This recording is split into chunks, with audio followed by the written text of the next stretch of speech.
안녕하세요. 뻔뻔한 복덕방입니다. 오늘은 서울 4만 6천 가구 공급 예정, 상반기 출격, 풍경채, 이편한, 원베일리, 둔천주공, 장리 19역, 분위기상 갑툭 튀 될 듯 이라는 제목으로 말씀 전하겠습니다.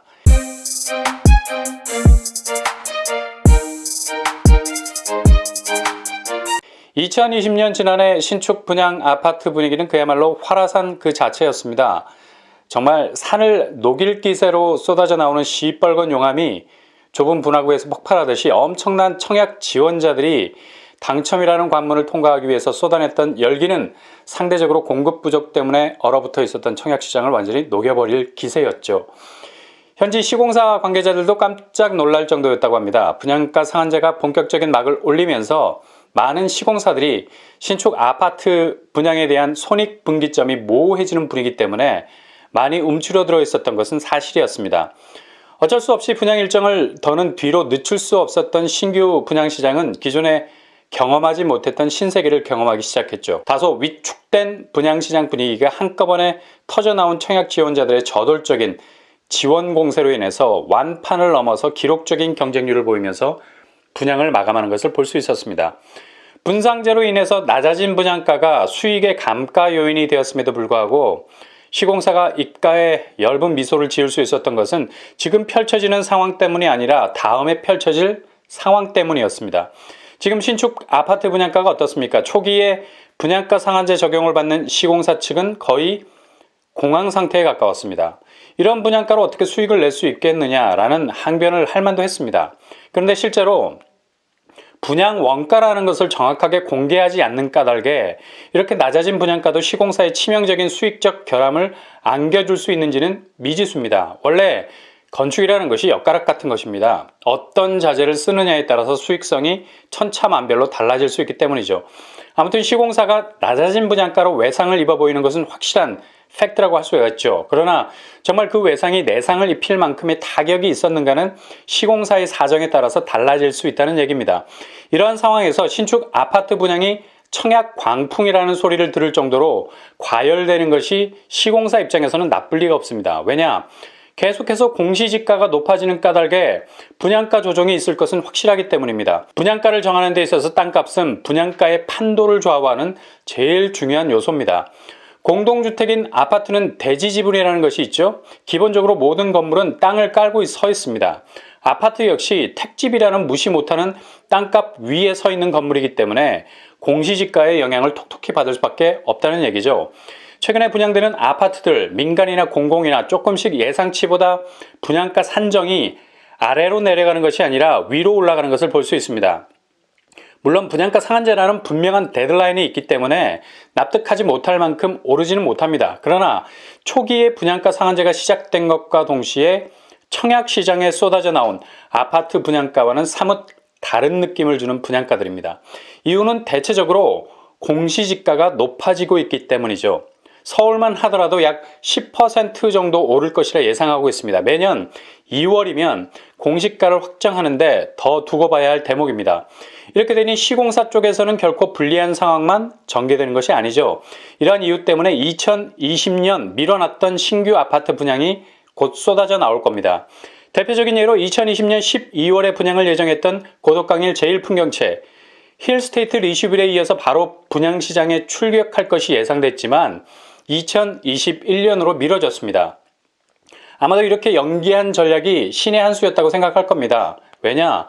힐스테이트 리슈빌이 예상 분양가보다 200만원, 300만원 정도 올라간 분양가로 시장에 나왔죠. 이에 대한 저항 심리가 청약 포기를 말할 만큼 완고했었습니다. 힐스테이트 리슈빌의 입지가 상대적으로 다른 곳의 분양을 앞두고 있던 것보다 외진 곳에 있는 것은 사실이죠.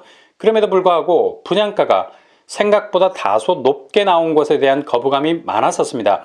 그러나 이런 것들도 내 집 마련 실수요자들에게는 그리 큰 핸디캡이 되지 못했습니다. 더군다나 힐스테이트 리슈빌 청약 당일에 9호선 연장 확대가 발표되지 않았습니까? 강동과 하남 그리고 남양주 왕숙을 잇는 확대 방안이 발표돼서 더 이상 힐스테이트 리슈빌의 고립적인 위치는 걱정하지 않아도 되는 호재가 나왔었죠. 어찌됐든 간에 힐스테이트 리슈빌 분양가는 주변 시세보단 확실히 낮은 분양가인 것은 사실입니다. 이제 이런 스타트를 끊었기 때문에 높아지는 분양가에 대한 거부감은 조금씩 불식될 것 같습니다.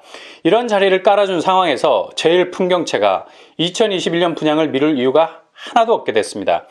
힐스테이트 리슈빌에서 모든 분양가 상한제 임상 과정을 지켜봤기 때문에 확실하게 800세대 공급이라는 분양에 뛰어들 준비를 하게 될 겁니다. 뿐만 아니라 고독강일 이편한 세상도 베일에 가려진 채 아무런 소식을 내지 않고 있는 침묵을 깨고 상반기에 분양시장에 나오게 될 겁니다.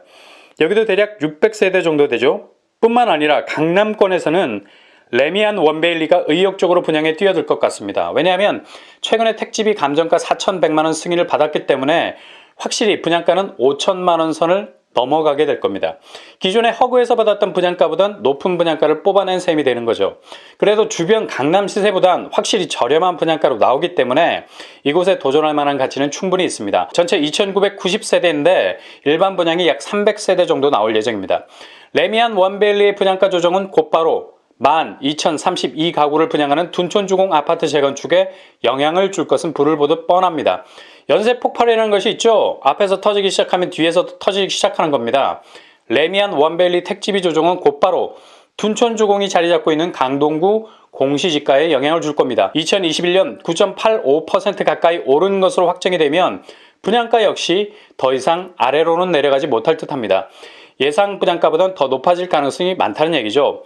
그래도 강동구에 있는 다른 아파트 시세보다는 월등히 저렴합니다. 대략 4,000가구 이상을 일반 분양으로 쏟아낼 예정이니 도전하지 않을 수 없는 거죠. 이런 이유 때문에 무주택자들은 2021년 내 집 마련의 골든타임이 될 수 있다는 얘기입니다. 분양가 조정을 받지만 여전히 주변 시세와 온도 차이를 보이는 분양가 때문에 그래도 낮은 분양가로 진입할 수 있는 찬스가 열려있기 때문입니다. 그러니 되도록 구축에 눈을 돌리기보단 차분하게 쏠리는 마음을 가라앉히고 청약 도전을 꾸준히 이어가는 것도 좋은 전략이 될 수 있습니다. 둔촌주공같이 노른자 입지에서 나온 신축 아파트는 분양가가 조정이 될 수 있어서 예상치보단 더 높아진 분양가를 내야 하는 부담이 있다면 장이 19역, 아직은 저평가되고 있는 것을 노려보시면 더 좋습니다. 장이동도 아파트 값이 10억에 육박할 정도로 점점 상승세를 확실하게 타고 있는 곳입니다. 특히 장이 뉴타운 중에 장이 19역은 물량이나 입지 면에서 아주 좋은 곳이죠. 총 2,300세대 중에 1,700세대 정도가 일반 분양을 하고요. 분양가도 평당 2,100만원 정도로 다른 서울의 기타 지역보다는 확실히 저렴하다고 말할 수 있습니다. 최근에 장이 19역의 최대 난제였던 교회와의 명도 소송에서 승소를 했기 때문에 강제 집행을 하는 문제만 남아 있습니다. 일단 불미스러운 일 없이 양측 간의 원만한 합의로 해결이 돼서 빠른 시일 내에 착공이 됐으면 합니다. 장이 19역은 워낙에 일반 분양 물량이 많아서 내 집 마련을 기다리는 청약자들 입장에서는 아주 좋은 청약 대단지가 될 수 있습니다. 이렇게 2021년에는 2020년에 미뤄졌던 민간 분양들이 소개한 곳 말고도 다양한 곳에서 쏟아져 나올 예정입니다. 뿐만 아니라 3기 신도시 사전 청약과 더불어서 청약 열기는 더 뜨거워질 듯합니다.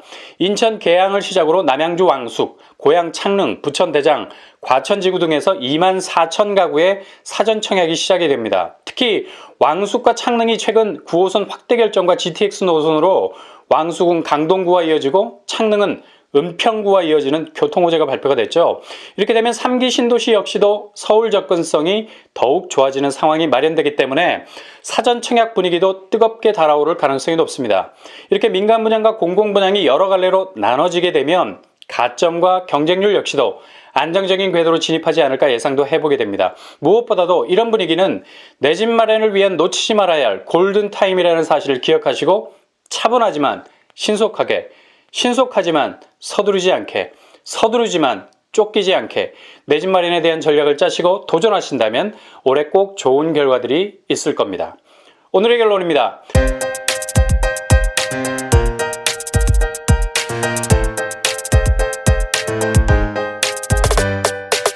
올해 신축 아파트 분양은 첫째, 2020년에 연기됐던 대규모 단지들이 많이 나올 예정입니다. 둘째, 분양가가 조정될 가능성은 높지만 여전히 주변 시세보다 저렴해서 내 집 마련에 대한 좋은 찬스가 될 수 있습니다. 셋째, 재개발 재건축 단지 분양 속도가 빨라지고 분양도 갑자기 툭 튀어나올 수 있는 여지도 높습니다. 넷째, 3기 신도시 사전 청약과 맞물려서 2021년은 다양한 방법으로 내 집 마련에 대한 도전을 이어갈 수 있는 좋은 기회들이 있습니다.